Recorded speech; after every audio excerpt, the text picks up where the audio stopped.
The Grandest Game by Jennifer Lynn Barnes, Chapter 28, Rohan. Rohan put the odds at 59% that Grayson Hawthorne's inclusion in this game had been a recent decision, a last-minute change.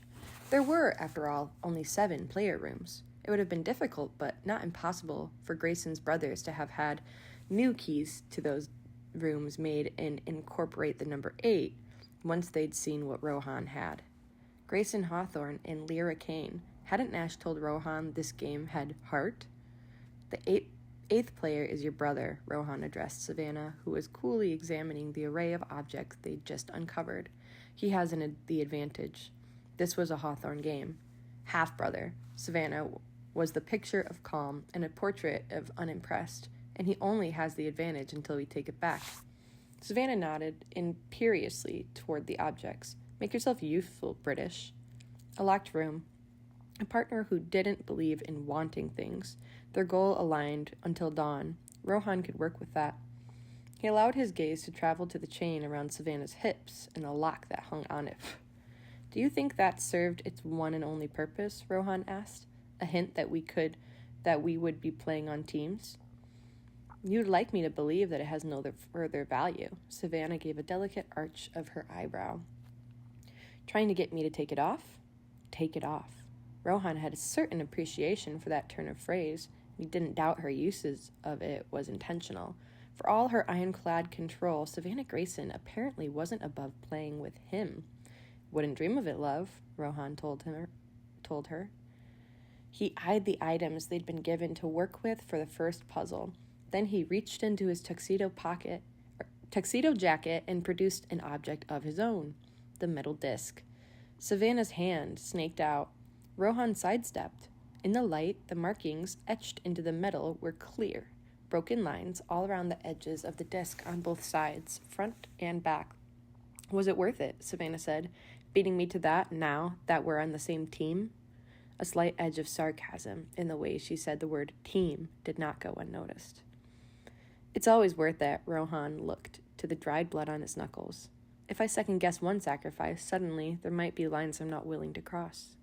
Rohan didn't give her a chance to reply as he made his way to the dining room table and bent down, his eyes even with its surface. He placed the disc vertically on the table, holding the circular piece of metal between his middle finger and his thumb. What are you doing? Savannah said, less question than demand. Rohan snapped his fingers, spinning the disc. Savannah planted her hands on the table and lowered her upper body to Rohan's level, taking in the head-on view of the rapidly spinning disc. The markings on the front side blurred with the markings on the back. Broken lines became whole. Incomprehensible symbols became letters. Use the room, Savannah read out loud. Rohan waited until the disc fell to its side, rattling against the dining room table. Use the room, he echoed. Tell me, Savannah Grayson. He pitched his voice to surround her, a trick he'd picked up as factotum of the Devil's Mercy, an occupation in which it was very useful to project the idea that you were everywhere. What do you see? Savannah didn't immediately respond, and Rohan turned his own discerning gaze to their surroundings. What he saw was this, a round dining room table with 6 chairs. The seats of the chairs were covered in a velvety fabric that matched 2 sets of heavy golden drapes on the south wall. The drapes were closed. Positioned between them on the wall was a bar cart, antique. The east wall held a silver hutch, likely also an antique. It was tall and wide, but not more than a foot deep. The doors were wide open, the shelves empty. The detailing on those cabinet doors matched the design inlaid into the table's top, a complicated swirl of flowers and vines. The center of the round table was raised, forming a smaller circle. The design on the raised circle's surface was striking. A compass. Savannah walked toward the table. What do you see? He asked, and she'd provided only one answer. The answer, as far as she was concerned. Savannah placed a hand on the raised part of the table. Crossing her fingers around the edge of the wheel, she turned it. The center of the table spun and made a complete rotation before Rohan caught Savannah's wrist, his touch feather light. Careful, love. What if it turns out we're meant to enter some sort of combination using that compass? Savannah turned her head slowly toward him, her eyes even with his, her lips even with his. Do you intend to keep that appendage? My apologies. In one liquid movement, Rohan left her and crossed to the curtains on the front wall. Pulling the first set revealed no windows, just a painting on the wall where a window should have been. A mural! Savannah crossed the room and pulled the second set of curtains, and another one here. One of sunrise, one of sunset.